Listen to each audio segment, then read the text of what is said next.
Hello, everybody. How you doing? Welcome. It's Shadow at Night for Tuesday, September 2nd, 2025. I hope you had a spectacular Labor Day long weekend. I hope the weather was good wherever you are. I had a great long weekend, at least the first part of it. I was out traveling around and met some fantastic people and reacquainted myself with others, people I've met before but haven't seen in a long time. Rachel and Bob. Hello. Zoe, Ellie, Ander, Jack, Mary, and Priscilla.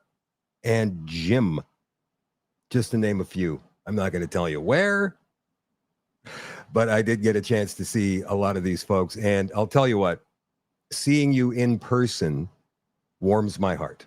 It's wonderful getting a chance to see you guys every night when we do the show. And by the way, now that it's past Labor Day, we're moving to a 5-day week again. So Fridays are back at 8 o'clock. So it's weeknights at 8 o'clock Central.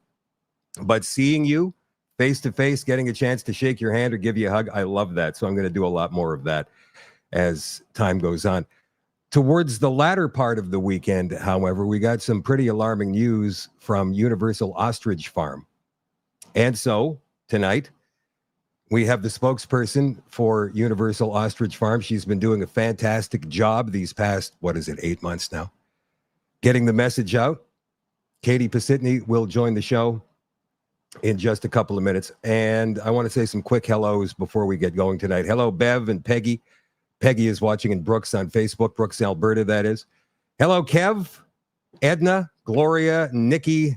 Sherry is watching in Winnipeg. Hello, Christina, watching in Hamilton. Tammy is watching tonight in Grand Prairie. Hello, Sean O'Vision, watching on Twitch tonight. Are you the only one, Sean O'Vision, or have you got your friend over there? I think we have 2 Twitch viewers now. Sandra is watching tonight from Bridgewater, Nova Scotia. The fire is around 85 hectares now. Well, how does a fire start if you're not allowed to go into the forest and start one? Was it lightning? Hello, Carol, watching in Caribou, British Columbia. Alan is watching in New Brunswick. Vicky is watching in Nova Scotia as well. And over on Rumble, who have we got tonight? Vilma and Porter Boy, Ruby, Want to Keep Her, Sask, Patty, Notable is watching, Esky Dogs 2. Jimmy James is watching in Smoky Cowtown tonight. Hello, Sisters to Brothers. Sisters to 5 brothers. I don't know, but welcome to the show. Wherever you guys are watching from tonight, on whatever platform it is, don't forget to like and share. Get this out to as many people as you possibly can. The Shadow at Night live stream is brought to you by CanadaNanoSilver.com. Silver is amazing. It has several natural health benefits, and it's been used for hundreds of years for health and healing. That's the main reason they made silverware from silver. But seriously, this nano silver from Silverceuticals is the best and safest silver you can find. There are hundreds of studies and reports on it. I've read some of the studies myself, and it's mind-blowing. One of the things that sets Silverceuticals apart is that it washes out of your body in 24 hours. No silver buildup and no turning blue. And it won't even harm the good bacteria your body needs. It's so effective they can use very small concentrations of silver, like 10 and 32 parts per million, and still outperform other silvers that have up to 3,000 parts per million. It's safer and more effective at the same time.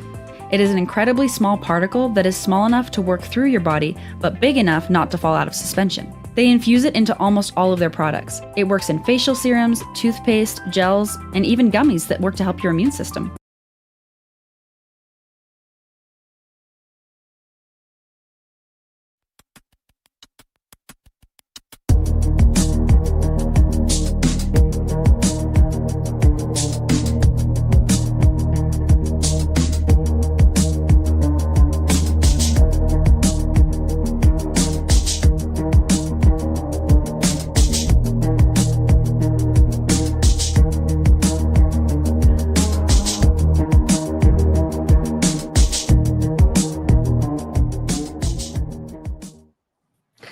Katie, hello. Welcome back to the show. Nice to see your face again. It's not under these circumstances, obviously, but it's nice to have you back on.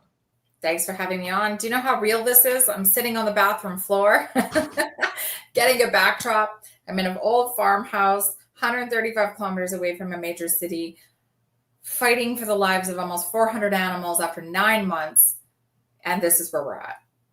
Sitting on the bathroom floor. Yeah. Well, I know what it's like in that place. I spent a couple of weeks there myself, and if you're not stepping over people, you're stepping over dogs. So So I totally understand that you want to find a place just to get a few moments peace. Look, We're I've lucky got I'm not crying. We're lucky I'm not on the bathroom floor crying. yesterday was a crying day though, wasn't it? It was. Yeah, both yesterday and today have been crying days. It's turned from crying to anger. I'm angry.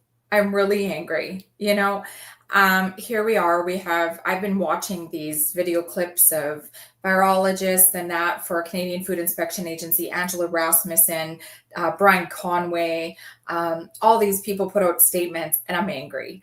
They say, they go out and they put these statements and say, well, there's no way of knowing if these animals are still sick. How much do they get paid for that? Because maybe we should test them. Maybe that would be a great idea. Well, how about a visit to the farm just to have a look and see? I mean, even the average person can look into the ostrich pens, the areas, and see that they're perfectly healthy. They're running around. They're doing what ostriches normally do. Yes. And there's no sign of illness, at least No. not when I was there. Has there been anything since then? Absolutely not. We're 231 days. Happy, healthy ostriches full of herd immunity and antibodies. But somehow antibodies don't exist anymore. Herd immunity doesn't exist. I put some clips together of Bonnie Henry in 2021 explaining how herd immunity. So it's like they just, they love to take, plays out of their handbook and use them whenever they fits for them. They haven't been present on our farm in 6 months since February 26th. You mean CFIA? Yeah, Canadian Food Inspection Agency has not been on our farm present for 6 months. There's never been any water samples. There's never been any soil samples. There has never one of these ostriches that are alive, standing out there, resilient and beautiful, have not been tested. So we are going to come in after 231 days and 9 months under quarantine, and we're going to kill every one of these animals with no testing. And I want to go to this too. So they made a statement on CBC News radio, and I forget who had made this statement. It was another virologist, somebody speaking for Canadian Food Inspection Agency, and they said it's going to cost too much, and it'll take too much time to test these animals. Okay, well, the Department of Justice and the Canadian Food Inspection Agency is well over $1 million fighting us on this cause. And then now what you're going to lead into is our tip-off, which came from an extremely reputable source, or this would not be discussed, that there's a task force that is being initiated for mobilization. And that is coming from Vancouver, and that is coming from Surrey, and that we're looking at well over 100 police officers. Now, so you're telling me that a vet coming to our farm and testing these animals would have been way more expensive and time consuming than rounding up 120 or 30 task force police officers, driving them out 135. Well, how far would that be from Vancouver? I mean, that's like 700 hours, 600 kilometers, paying their overtime, paying their lodging, paying for their food to come and kill healthy animals, put a family out of our livelihood. Decades of animals are going to die. They don't know how they're going to do it. There's no humane way to kill healthy animals. So you're telling me that having a vet here and come test these animals was going to be more expensive? And then we had the FDA and the NIH offer to pay for those tests and come and do those tests for us. We have had another DNA clinic bank out of United States offer the same thing. Extremely reputable, works with the government all the time in major big events, and to go and identify people's bodies and that with their DNA kits. They've offered to pay for the testing. So Canadian Food Inspection Agency, I absolutely know that we are in a precedence war. They do not want to lose face. But I don't think what they're realizing is that if they come in and their last picture to this world as the world watches is us at our knees crying in despair that these decade-old animals are being murdered by the hand of bureaucratic overreach, then that's going to create a storm. I don't understand. I don't know, Katie, if they even understand or care about how it looks at this stage of the game. I mean, let's go back to last week. I got your text, and it was 2 words: we lost. Now, that was the appeals case. You were not allowed to bring any new information into that case, were you? No, we were not. So that appeal, federal court of appeal case, was based on their initial decision to call, which again, they should have not. In 41 minutes after getting that first initial, we had 2 PCR tests ran on 2 animals that were deceased out of all of these living beings out there. And they took those samples back to the Abbotsford lab. The Abbotsford lab is not an accredited lab to test for the H5N1. Winnipeg lab is the only lab that is an accredited lab in Canada to test for H5N1. 41 minutes after they were running our samples at 1:30 in the morning in a government lab. Who works at 1:30 in the morning for the government? And 41 minutes later, they signed off our call order to kill every one of these animals, strip us of our livelihoods, strip the world from the possibility of opportunity for science and innovation to do with them therapeutics and antibodies and a new sustainable option rather than vaccinations with our research. And 41 minutes later, they decided to make that decision. So we thought we had a chance, because that should have influenced that they did make a wrong decision there. They jumped to stamping out within 41 minutes of that lab result going to a non-accredited lab. And they should have given us more time. They should have researched. They should have allowed more. That lab result should have went and reached the Winnipeg lab before they signed the call order. There's a lot of variables that we felt confident in, but we got a unanimous no. Yeah, this is a situational case too. It's not static where things remain the same. Much has changed since last December when those 2 tests were taken. There hasn't been any further testing, as you pointed out over and over and over again. No. So when you go to an appeals case, I thought that you came armed with new evidence, or at least the latest evidence, and that evidence would be, hey, these animals are all perfectly healthy. Nobody has contracted any H5N1. There's been no epidemic or pandemic or even any sickness around our farm at all. And there have been people all over the place. Now we understand nobody's allowed in the quarantine area except for you and your mom, but you're not sick. But you look, right, Shadow, you've been here. Yeah. Look at the ridiculousness. And I want to be supportive of the Canadian Food Inspection Agency because it's a really important agency.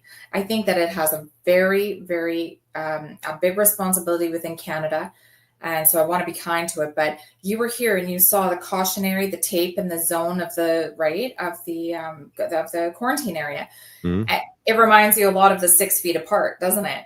How is this protecting everybody from getting sick? I mean, but we are also proud because we've had probably about over 1,000 people here in the last 9 months, and we're all fine. We did get our blood tested quite a while ago, and my mom's and her business partners and some people who've just been here a really long time who were curious got our blood tested, and we all have H5N1 robust, strong, positive antibodies. So this is fear mongering at its best. And if we allow it to continue, it'll lead into something that none of us want. Yeah, well, this has been part of the plan, and that's why I personally took such an interest in what was going on at the farm, and that's why I went there twice. I mean, very, very supportive of everything, but it's a linchpin, Katie, in everything that's going on this agenda. So is there any opportunity for a Supreme Court hearing? We want to say yeah, but with our tip-off the other day, I think we heard that they're done, that they are not going to acknowledge anymore from our lawyer that they've already put into motion the initiating a task force. They've already planned it. Today we had a black helicopter flying around our farm. I don't know what this means. This is all new to me. Maybe it was just a black helicopter and it's coincidental. I don't know. How low was the helicopter flying? Pretty low. Really? And it was right over our farm. But I mean, here we go. I keep saying every day, it's a miracle Monday, it's a miracle Tuesday. And I honestly believe with the international support and all the people like you who could keep promoting the awareness of what is going on in the situation, we are at a pivotal time in Canada, and everybody thinks that Canada's broken, but Canada's fractured. Yes, but we have the opportunity to change it. And that is what we're fighting for here at Universal Ostrich Farm. We are ground zero for change. Remove ostriches out of the equation. We are trying to educate people about the policy, about the problems with that policy, about what that policy means, that if you think that they're not coming for your farm next, there are steamrolling farmers and they get to make up the rules along the way. They operate with excessive freedom, no accountability. They make up their own rules, and it's a big problem. The biggest problem is that they can come onto your property based off suspicion and kill everything you own. So you remember this. Don't wait before it's too late. We have the momentum. We have the people watching. We have the international support. We have the world is watching. Rise up, farmers. Rise up and join the cause, because if we can change this policy and make it work for us and not attack us, we have possibility, we have opportunity. But right now, we are losing farmers at an alarming rate. We are losing our nutritional food supply. We are losing our sovereignty to a non-elected governing body of the World Animal Health Organization, which has actually led into the One Health agenda. We have the 2030, agenda coming up. I mean, it's a bleak thing that we will not have. We will eat factory meat, and we will eat crickets and be happy. And if you ever want to see cows roaming in the fields again in the next 5 to 10 years, you're going to stand with us. And we are just. Katie, I'm sorry to interrupt you. Have you had any farmers at all reach out to you and say, we're going to stand with you, or are they still sitting there doing nothing? We have a lot of farmers reach out, and we don't have any that have per se took a stand with us.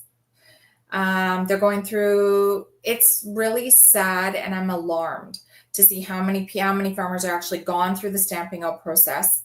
They don't have their test results. They don't have compensation. All their animals are dead.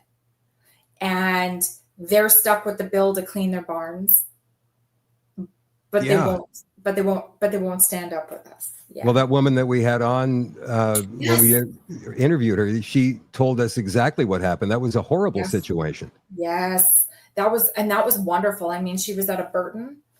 She's just a fantastic lady. She's local, and she knew it. She saw it. She said she was stuck with the bodies of her own animals. They came in, they killed and said, "Here you go." Yeah, and you got to bury them yourself. And here's the rules. And go clean your own barn, because you're the expert now. We are the experts to decide that they should be killed without testing. But now you can go clean it up and everything. Yeah. So let me ask you. There's rumors flying around, Katie, everywhere. I woke up this morning. I'm not kidding when I tell you that I had 32 messages on my Facebook, another 30 on my email. Shadow, you wouldn't believe there's 300 RCMP officers mobilizing in Kelowna. And I thought, all right, well, show me your sources. And of course, there were no, I heard from a friend, or my brother-in-law said, or whatever. So without revealing your source, what do you know exactly? We know we have days, not weeks. And we know that we've been told to prepare. We were told that my mom and myself and her business partner will be arrested to remove us from the property if we will not leave, will not leave willingly. Like if we won't get in our cars and leave, we will be arrested and escorted off the property. We have been told to prepare emotionally. And I mean, how do you take that? We've been preparing 9 months emotionally. No farmer, no Canadian citizen, no one in the world should have to go through what our family has gone through just to test your animals without the threat of 6 months in jail and a $200,000 fine per animal. Nobody. No, you're right. And I can't even believe how, by the way, how's your mom doing? She's good. she's good. We've had a lot of cries. We are preparing mentally for things that we don't ever want to see. But we're hopeful. And I said to my mom, we're taking this to the finish line. We got one more touchdown, and we're going to give it all we got. And I said, I'm going to Tom Brady this. I'm going to figure this out.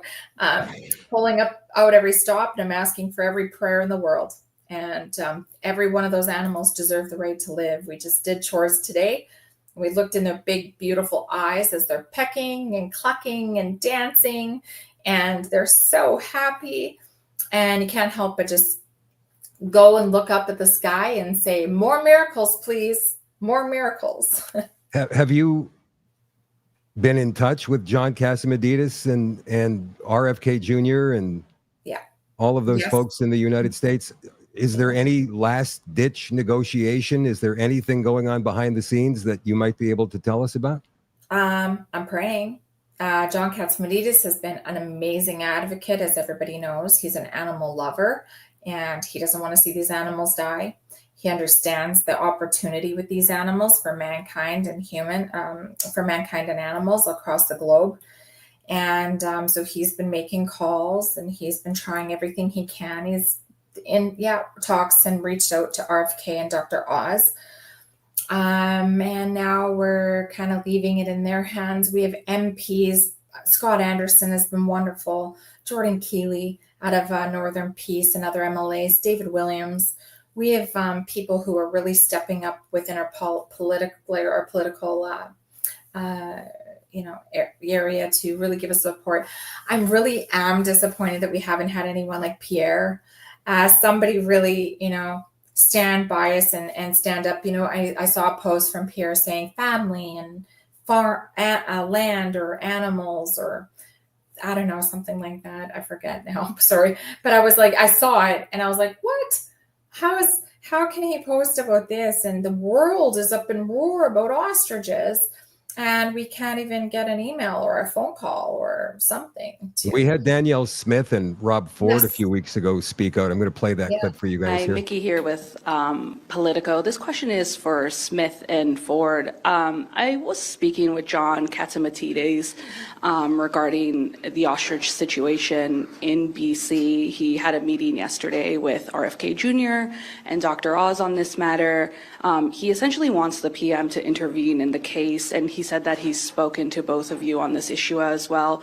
Will you be applying pressure to the PM on this? And do either of you have any issues or any concerns about the federal government's treatment of farmers, particularly in this case? Well, I have asked my agriculture minister to look into it to see if we had a similar situation in Alberta, what would we be able to do differently? And one of the things that I think is worth looking at is when avian flu went through that herd, it did kill 20% of them, but it didn't kill 80% of them. So maybe there is something. Did it kill 20%, Katie? Was it 20? No, it was under 20. It was 15. Okay. To learn from whether there's an immunity or some kind of vaccine that could be developed as a result of having that flock survive. I think that maybe we have to think about different ways to do animal husbandry and animal safety, and why not try a different approach? So I'm open-minded to see if there's any persuasion on that. I gather that the U.S. government is interested in partnering with BC if they wanted to do that. I'd be supportive of that, because you can see that this case has really taken on a lot of public sentiment behind it. And if we can find a better way than doing mass culls in any situation like this, I think it's probably worth it to try to find a better way to do it. I don't know if you've got a thought. Yeah, no, I've talked to John many times about these ostriches. I'm an animal lover, full disclosure, and I want to do everything I can to help him. I think he had a plan to bring him down to Florida as well, to a sanctuary down there. So anything John needs, I'm always there to support him. He's a good man. He cares for animals, and he puts his money where his mouth is, too, when it comes to making sure that he protects all animals. What about, Katie, all of the animal protection agencies? Where have they been? Have you reached out to any of them? Have any of them reached out to you? We reached out to Ducks Unlimited, PETA, Oh gosh, I don't know. There's a whole bunch more. No, 9 months. 9 months later, nothing. What's the big one? Animal justice has spoke out a couple times. I appreciate that very much. And they are very much against what's happening. And but no activists, nobody that actually is, really out there. I know that they're throw some paint on some fur coats, but maybe I'm No. You make a very good point there. I mean, if you can stand there, yeah. And if they can go ahead and say, well, we're going to throw paint on fur coats, but we're not going to save 400 amazingly beautiful prehistoric animals who are thriving happily right now. I don't know what their purpose is. Yeah, I don't know either. I'll tell you right now, I feel like I'm way more of an activist than any of them. And I'm proud of it. I've been an activist my whole life for animals. I've been raised by one of the best, my mom. And I will always be the voice for those that don't have one. And these animals, we are going to take it to the finish line. These animals deserve every piece of fight that we have in us. And believe me, my dad is a paraplegic at home. As you know, you met my dad, Shadow. Yes. And it's not easy. We're juggling my dad's care. We're juggling chores. We're juggling this battle and fight. And you got to get exposure and awareness out around the world. My goal has always been to connect and communicate with these people, everybody around the world that is supporting this and aware.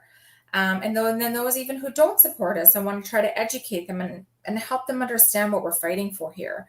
It has been a long ride with a lot of sacrifices. Sometimes, when you feel, I don't know how many times we feel like we almost have lost it. And then we pulled it back. But now we are at the end of the rope. Something is going to happen here. And we just want everybody to know that we're going to keep fighting. And I know that the world's going to keep watching. You wrote a letter to Mark Carney last week, didn't you?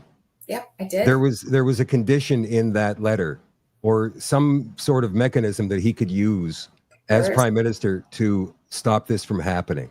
What is that? Oh boy, I forget the name. It's actually it's a unique name, and I'm sorry, I don't remember it. But there is. Do you have it there? Okay. I think there is. And you send it to me. Again, we're just asking for the right thing to be done. There's right and there's wrong, and we still have the opportunity to do the right thing before we make one of the biggest mistakes. And once we kill these animals, there's no turning back. There is no turning back. So, we're not just defending ostriches at Universal Ostrich Farms. We're protecting a future where science and compassion and courage can lead the way for the next generation. And it's okay. I think this is. You found it? I think it is here. No, that was to the shadow minister. That one that you wrote. There's so many different letters in here that you've written. I wish I was more prepared. No, that's all right. I could probably find it for you. No, that's all right. Hi, everybody. It's okay. Don't worry about it. Okay. I know it's been. Have you got it? Yeah. Yeah. Oh, that's the shadow minister one. Yeah, you're right. Oh, it's okay. So it's the royal prerogative of mercy. Prerogative, yes. Yes. Yeah. So you say, we respectfully request your consideration of a royal prerogative of mercy in this matter will traditionally apply to the context of criminal sanctions. This is a great idea. Its foundation lies in justice, humanitarianism, and compassion, principles that apply here with profound urgency. Why this qualifies extraordinary circumstances, no other remedy exists, humanitarian and compassionate grounds. Our request, yeah. So you sent this letter off to him. I don't know that it ever made it to him. Have you heard anything back at all from anybody in government? I mean, we know Jordan, and we know your conservative MP has been out and he's been speaking out as well, but nothing from any government personnel at all? No, we barely hear from the Canadian Food Inspection Agency. They ask us for updated, we have to give them a permit request for whoever's going to be doing chores. And that's all they're hard and sticky on us about is who's doing chores. and reapplying for them, even though it's the same people going to do chores for 2 months, they need new permits for those same people done every couple weeks. Again, it's just one of those loopholes that they just want to try, use your time, use your resources, use your energy until you break. So you have got this exemption to go and do the chores, and your mom has the exemption to do the chores. How is it that you're allowed into public? I don't know. I'm sorry. Don't jinx me. Next time I see Shadow, I'm gonna have an ankle bracelet. No, what I'm saying is it's silly. It's the same as You're right. standing up with a mask on in a restaurant and then sitting down, you can take it off. But you know what I mean? It's ridiculous. You can't hug anybody outdoors, or you can. You got to be 6 feet away, then you don't. I mean, that's exactly what this is. It makes absolutely zero sense. Yeah. And what I found alarming is that these judges, even if they didn't get to hear any new evidence, which is ridiculous because this is a conditional case, things are changing daily, right? It's not like things are the same as they were back in January. No. It amazes me that more politicians haven't stood up. Do you think they find it's not politically expedient for them to do this? I don't know, but for the Conservatives in mind, for me, I think a really great advantage is the research and the lead into research and science and innovative science for Canada. That's what I thought anyway, that on a Conservative angle, it'd be right up their alley. This is a great opportunity to bring innovation, science, research and collaboration and into Canada, as well as economic growth and opportunity with what we were planning with our extraction facilities, therapeutics, being world leaders in a therapeutic tool to help on a global scale. I thought for sure we would hear from Pierre or someone bigger. I definitely thought so. Yeah, it's been crickets out there. I definitely have the feeling, and it makes me a bit nervous. We saw what they did to truckers. We saw what they did to our healthcare workers, and they are coming after our agricultural sector. Canada, do you remember, Shadow, when Canada bought 550,000 doses of the H5N1 vaccination about 4 months ago? Yeah. Where are they sitting? Well, and then that's what I painted my own picture, but if you go down truckers and healthcare workers and now agricultural sector, it would only make sense that now to have an animal and you're to be have cattle or to have ostriches, you're going to have to get vaccinated. When I had you on, I think it was back in March the first time, April, not maybe even February. Yeah. And I asked you going to be going right down to the wire with this should they decide they're going to come and kill the ostriches. Yeah. And now we're hearing that they might drag you right off your own property. First of all, I find that appalling and alarming at the same time.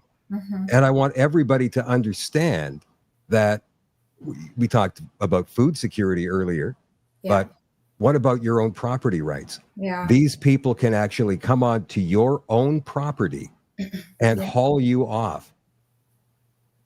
For what reasons would there be? Don't they have to give reasons, or can they just do this unconditionally? You could just be in their way. It could be conflict. You could be. This is the problem, and this is a big problem. Canadian Food Inspection Agency doesn't really answer to anyone. They're like a bunch of kids loaded, like I said, running around with loaded handguns, shooting aimlessly, and have no idea the repercussions 2 to 3 years down the road for their actions. And, it's not just like you said, it's property rights, it's livelihoods, and it's our food security.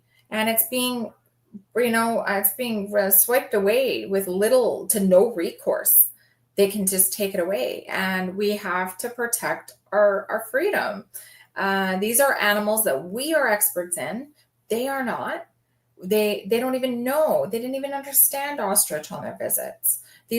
Ostriches are dangerous animals. The only reason that my mom has garnered the love or the respect from these animals, and I have respect for them, is because It's been 35 years of understanding their personalities and trusting them, and they trust her. But if you go in there and you walk in there, you're gonna get hurt. And so I think, anyways, they don't know how they're gonna do it. This is an organization that needs a complete overhaul, and they need to put people in the positions that are making these decisions that have a lot more hands-on.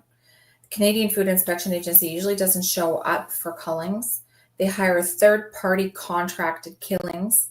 So they don't even come and get any blood on their hands, which I bet you, if we could establish, out of two cullings of Canadian Food Inspection Agencies who's put the pen to paper, had to be present to witness the pain and the destruction and what people were losing in the animals that were suffering, I bet you they would think twice about their job, or they would go at least to try to make it better.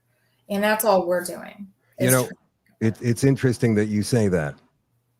I remember watching, I wasn't in Ottawa, but I remember Maggie, she was on the line when they came through, those cops, and they were doing all that kettling in the streets of downtown Ottawa. And she was kneeling on a Canadian flag, begging these officers, these masked officers, to stop and think about what it was they were doing. Yeah. Those officers knew that these people who were in the streets of Ottawa weren't professional protesters like we've seen almost every weekend in major cities in this country for the last 3 years. These were average Canadians who were fighting for their livelihoods, like you say, their freedoms, to be able to leave the house or to have family over for Easter or Christmas or whatever it was. They knew that, they could see that, these officers. Well, it's the same situation now. When these 100 officers, or however many of them, come barging down that dirt road, I'm wondering how, and even if it's possible to get through to them and say, please, guys, think about what you're doing here. Think about what you're doing. Like, the world is watching this, and they're going to try and make it so that you can't record it or stream it, Katie. They're going to throw you out of there first. And it would be a shame that people can't see this. Is it possible that they're going to do the same thing to you guys they did to the lady with the chickens, and just say, okay, it's your mess now, clean it up? I don't think so. And the reason being, I say no because I think that they went off the cuff on that this is such a bad virus, that it has the possibility to mutate with no scientific proof. They have no scientific data. We're full of it. We have tons, but they don't have any. But I think that they will try and do a little bit better of a cleanup because they know that the world is watching. I think they're going to act, this is my assumption. They would not want to leave 400 ostrich carcasses there for you guys to photograph, I don't think. No, I think optics are everything here. And we built a set of bleachers, the supporter did, and it was all optics. I'm sorry, what did you say? You've got bleachers set up? Yeah. Where did you get bleachers from? Where did they come from? They built them. And so we've got 2 sets of bleachers, and it's more about the messaging. The messaging is the world is watching.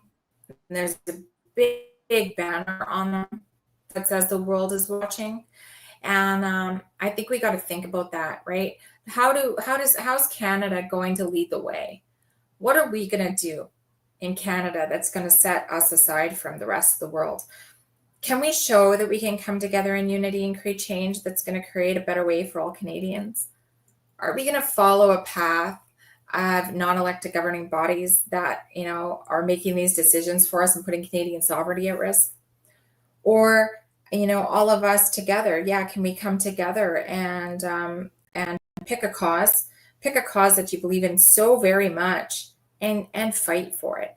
And if you don't have a cause and it's something for you, like this one, join a cause if you believe in it and you're passionate about it, and do something. Write the letters, organize some, handing out pamphlets, do something. Just pick something you believe in so deeply and fight really hard for it. And we can heal Canada. Canada's not broken. Are you I asking for anybody to do anything? Like, do you want people to come to the farm, or do you want people to call their MPs? Yes. Yeah, please. If you call your local call your MPs, call your MLAs, write Mark Carney, call Canadian Food Inspection Agency. I hear that that's not really working though, so maybe don't call. Please write Trump, write RFK. Say thank you for listening. Thank you for seeing what we're trying to kill. We're choosing destruction over discovery. Call your media. Call media, local media, independent media, and get them to cover what's going to happen here in the next couple weeks. I just share, and share educated material. And I have another challenge for people, and I love this one. Go get your antibodies tested. People, Google in your city, Google in your towns where you can get your antibodies tested, and I want you to go get your antibodies tested.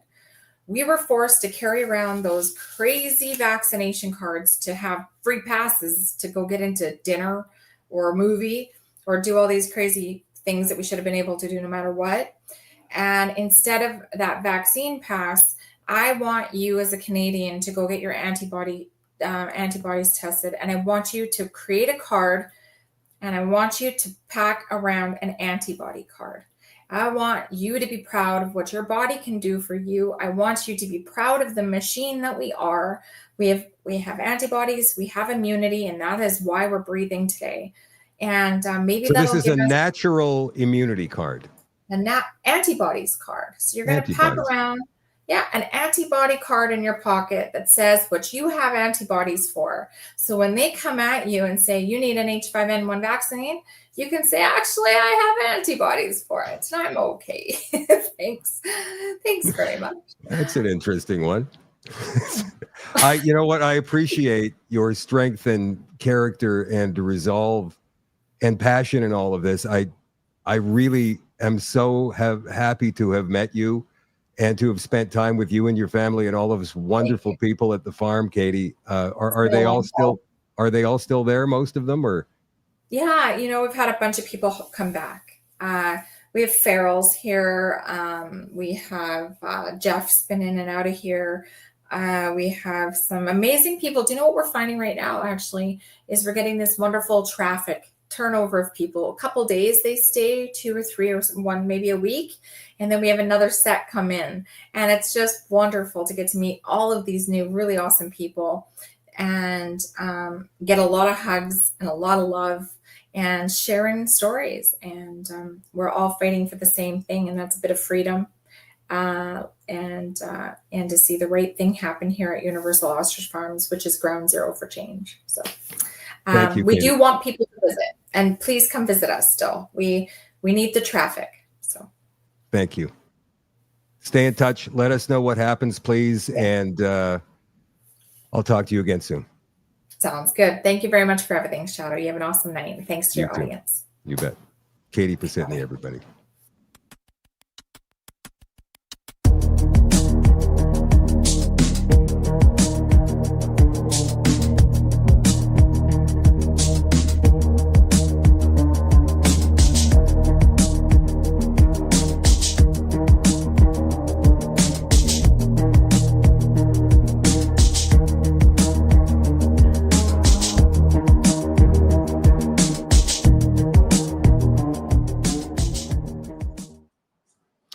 All right. The left-wing corporate media in Alberta is trying to paint Danielle Smith as a book banner. And it's amazing how quickly these young reporters, especially the young left-wing corporate media reporters, pick up on the language and just repeat it until such time as it becomes regular jargon in their vocabularies. We're going to get to that in just a second. This is a fantastic op-ed that was written by Richard Doerr and Juno News, Life, Limits, and the Alberta Majority. A new Research Co. poll tells the tale. Only 37% of Albertans say abortion should always be legal. 37%. Settled debate? Not in Alberta. Alberta is a land of long roads and empty skies. The silence stretches far, but it's not empty. It carries a heartbeat, a conscience, and sooner or later that conscience speaks. Out here, there is no hiding the truth. A new Research Co. poll tells the tale. Only 37% of Albertans say abortion should always be legal. More, 43% say only in certain cases. Add the 9% who would outlaw it entirely, and you get the majority. That's not fringe. That's Alberta. This isn't theory. It's this week's polling. The numbers are fresh, and they show Albertans are far from settled on abortion. And when it comes to money, the split is starker still. Just 30% want taxpayer dollars covering abortion whenever requested, even when there is no medical reason. The rest say, save our tax dollars for saving lives. The cancer ward, the ICU, not for ending them. Fund care, not killing. For decades, elites chanted the mantra, the debate is settled. It was never persuasion, only propaganda. They hoped if they said it often enough, you'd believe it. But the poll exposes what Albertans have long understood. The debate was never closed. Ottawa may clap for abortion on demand. Quebec may cheer for abortion on the taxpayer's dime, but Alberta says no. No to abortion without limits. No to funding without reason. Yes to boundaries. Yes to conscience.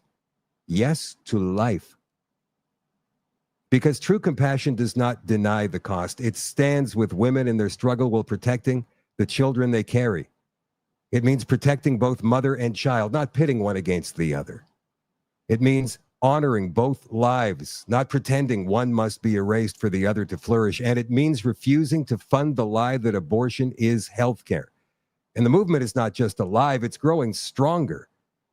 In the last year alone, Pro-Life Alberta raised over $500,000, not from government grants, unlike the abortion industry and those pushing the pro-abortion agenda, but from ordinary Albertans, from moms and dads, grandparents, from young people. They give not out of obligation, but out of conviction. And together their gifts become more than money. They become a movement built brick by brick, dollar by dollar, a movement with thousands of active supporters today and millions more across Alberta who quietly share the conviction that life deserves protection. It's time for this government and for many MLAs who call themselves pro-life to prove it, to stop hiding behind consensus when the real consensus is right in front of them, waiting to be led, to stop pretending Ottawa sets Alberta's conscience. Albertans don't want abortion on demand. Albertans don't want abortion funded on demand. Albertans want limits, compassion for women, and protection for women. Surely a province that can stand up to Ottawa on pipelines, taxes, and sovereignty can stand up to Ottawa on life. Because without life, nothing else we fight for matters. The question isn't whether the debate will be reopened. It was never closed. The only question is, what side of the battle for life will you be on? Because if there is one thing worse than evil itself, it's standing by and letting it happen. Richard Durr is the volunteer executive director of Pro-Life Alberta and an award-winning political consultant with experience on campaigns across Canada. Friends, the hard left in Alberta is trying to paint Danielle Smith as a book banner. Now, we're going to have Raylyn Fox on the show on Thursday night. Oh, and by the way, she has asked me to ask you if you have any questions for her. There's a photo of Raylyn right there. Let me bring this up here so you guys can see. You recognize Raylyn? Here she is here. There. She is the one who's been doing the series, Those Books Aren't in My Kids' School. We play them on this show. And for the first time, she'll be coming on live on Thursday night. And she wants to know if you have any questions for her. She wants to know if you want to help. She wants to know if what she has developed, the system she's developed for detecting these books, these pornographic books in schools and public libraries, if she can pass that information along to you so that you can do it too, so you can help, so you can call this stuff out. And you can bet that even with Alberta doing this, Alberta getting rid of the smut in their public schools and libraries, there will be some trans TIFA teachers, principals, some school board members who refuse to follow that order. And they'll still sneak this reading material, if you can call it that, to their students, even if it is against the law. Here's Danielle Smith at a public meeting just a few days ago. Hi, my name is Sarah. Today, for the first time in my career, I carried out 400 personally funded books out of my classroom. I'll be teaching without books for the first time in over 20 years due to the UCP's censorship. Our school library is now closed until further notice. One thing I would invite every one of you to do is to go online and look at the graphic images that we are taking out of elementary schools. I wouldn't be able to, no, I'm going to be honest with you, I wouldn't be able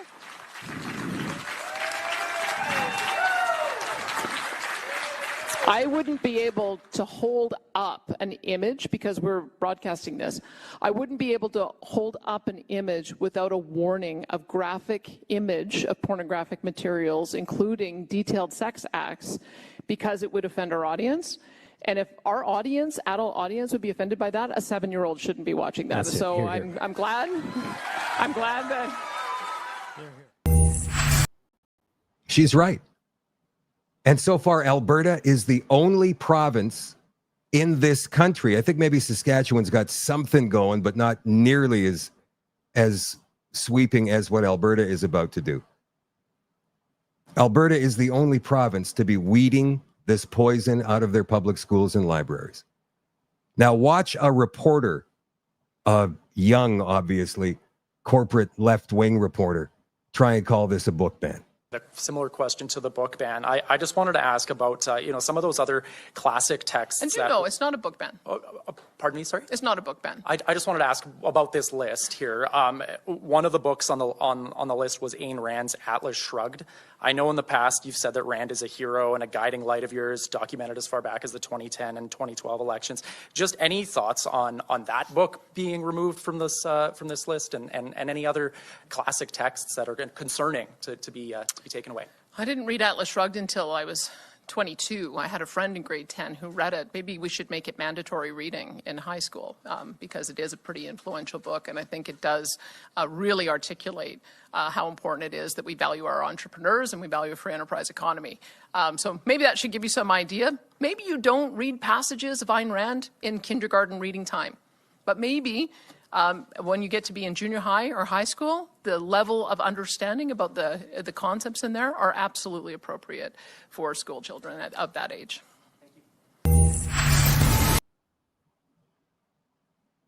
And the NDP, who are in power in Manitoba and British Columbia, are fighting against that common sense principle. Just age appropriate. That's really, and that's how she's rolling it out. Let's be honest. We know what she's doing, but she's doing a great job of rolling it out by calling it age appropriateness, which essentially is what it is. Do 7-year-olds need to see this stuff? No. Do 13 and 14-year-olds need to see this stuff? Maybe. Under parental supervision. Should teachers or any staff from any public school be involved in any of this at all? No. How awkward. How inappropriate is that? None of these teachers should be involved in any of these children's private lives. In school, it's one thing. Teach them reading, writing, history, geography, all that stuff. But stay away from the sex stuff. Seriously. It is just not appropriate. Now, what is going on in Alberta? Are they going to get sovereignty? We're going to have that referendum? Are they going to vote to leave? Dr. Dennis Modry is one of the founders of the Alberta Prosperity Project. He was on a podcast not so long ago talking about Mark Carney. And for those of you who don't understand who Mark Carney is, Some of you might think he's just another Liberal prime minister. He was a banker.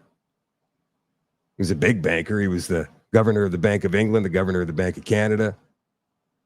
But he's also a net zero zealot. He was the UN ambassador for climate change for 7 years between 2017 and 2023, 2024. He wrote a book called Values. And Dr. Modry read that book. I have read part of that book. Couldn't read it all because it scared the hell out of me.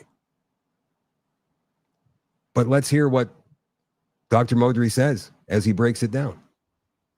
In mind, well, he really wants to change the culture and the values. He has made the point that Western civilization is morally rotten, corrupted by capitalism, which has led to a climate emergency. And to deal with that, he cites the necessity to implement rigid controls on personal freedom, on businesses, and on institutions, financial institutions that finance those businesses, particularly in oil and gas and agriculture. And he admits that the people of Canada are not necessarily going to be better off. In fact, he makes it very clear that there's going to be significant restrictions on their lifestyles.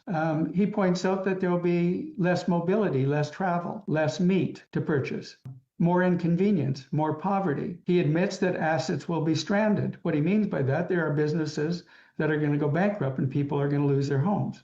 He also admits that internal combustion engine vehicles will become unsaleable. And he plans to achieve these objectives through censorship and a digital ID and a central bank digital currency to help control everything that you do. Carney definitely wants to hollow out the middle class, and this is part of the objective of the World Economic Forum, to create a perpetual underclass and an elite class. That's exactly right. So Mark Carney can go all around the country and he can talk about building pipeline infrastructure, energy infrastructure, natural gas infrastructure. We're going to build those pipelines. We're going to get projects done. No, he's not. He has no intention of doing any of that. If he did, those projects would have begun already. He's got Bill C-5 in place. He can go ahead and do whatever he wants to do now. He doesn't have to worry about what First Nations think. All he needs to do is find a willing private partner and start working, get shovels in the ground, but nothing.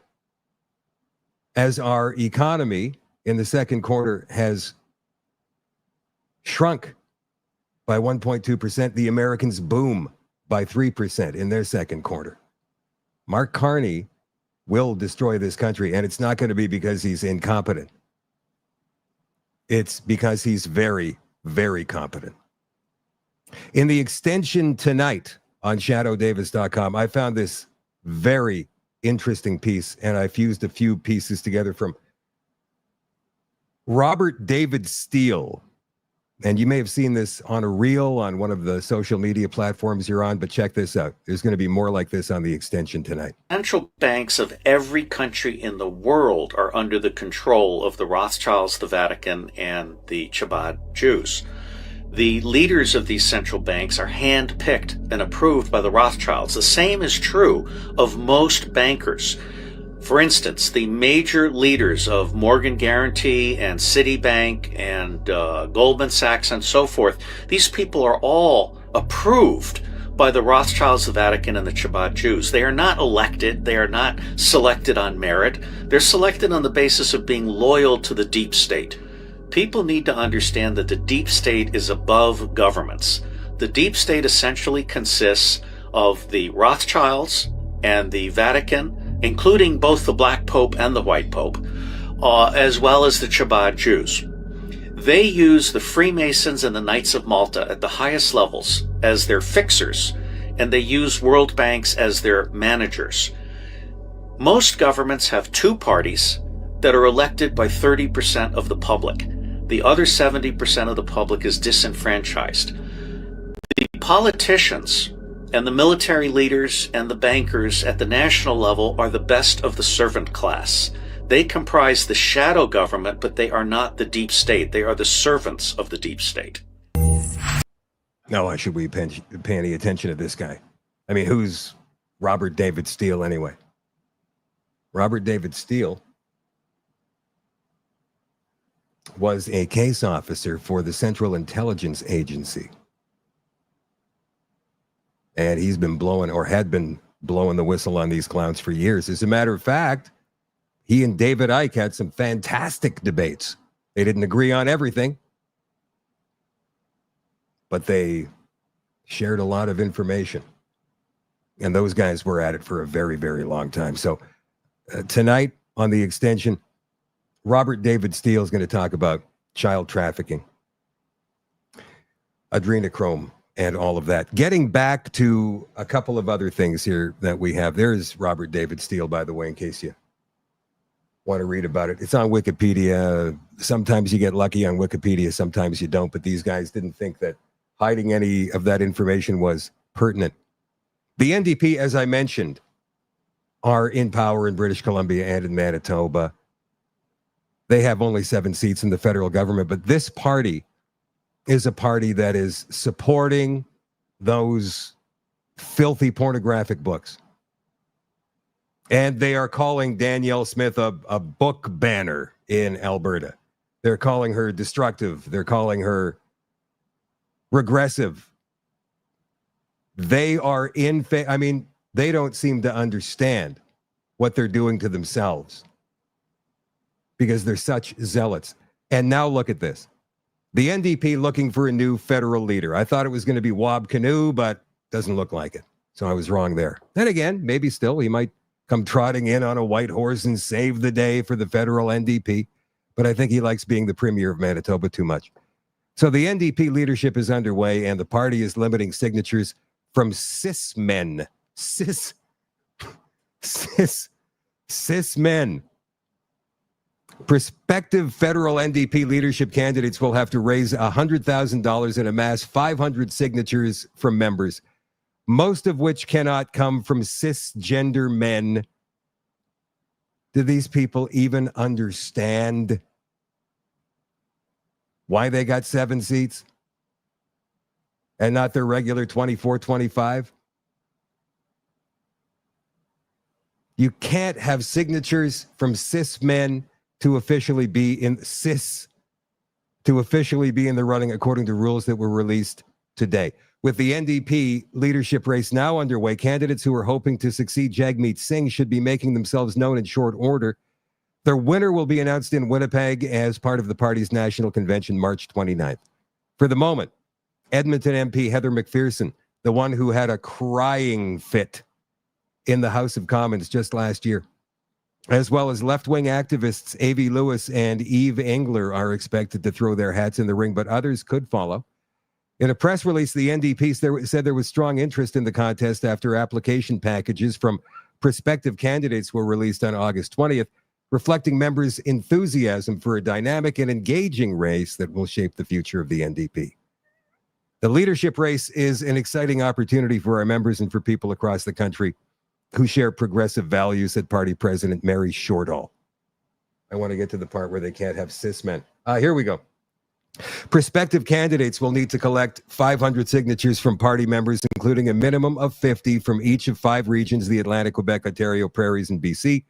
Rules indicate that at least 50% of the total required signatures must be from NDP members who do not identify as a cisgender man, meaning a male whose reported gender corresponds to their reported sex at birth.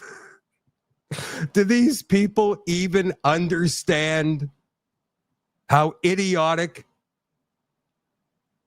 Sadly, most Canadians will never hear that.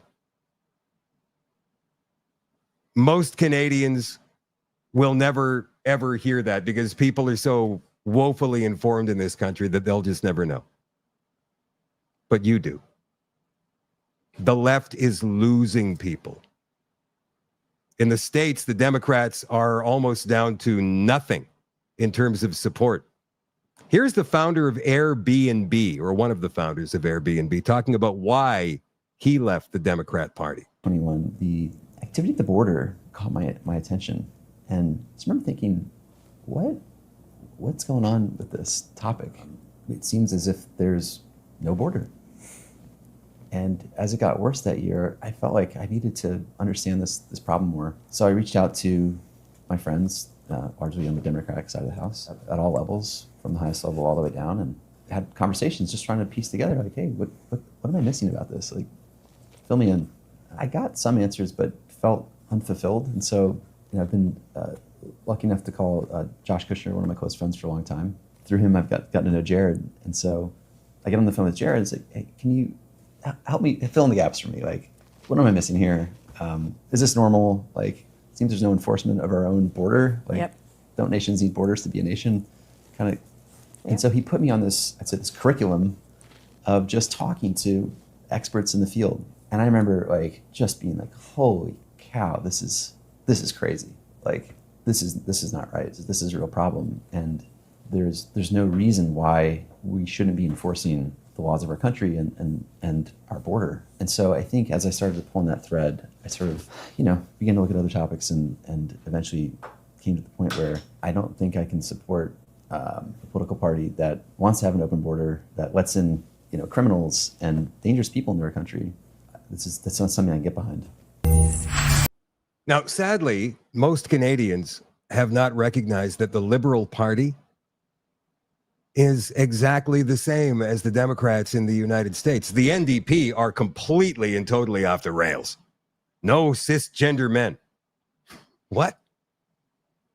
But the Liberals, they just haven't really figured that out yet.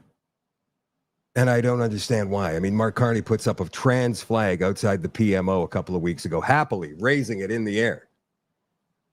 News comes out that his daughter wants to be a boy, and so he sends her to the now disgraced Tavistock Clinic. I don't know what the hell they did to her, but I guess she still thinks that she's a man. I don't know what's going on there. And the left-wing corporate media just kind of sweeps that under the rug. People don't know that Carney and all of those liberals in cabinet, especially those ones in cabinet, are zealots just like the NDP, just like the Democrats. Is it because they don't care? Or is it because the media just doesn't do its job? Or is it a combination of both?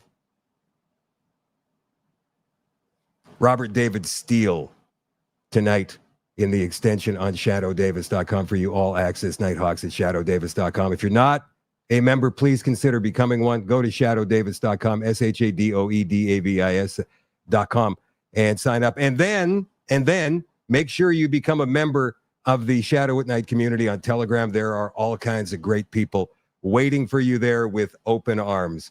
I love you all. I appreciate you all. I'll catch you again tomorrow night at 8 o'clock Central for another episode. The Shadow at Night live stream is brought to you by CanadaNanoSilver.com.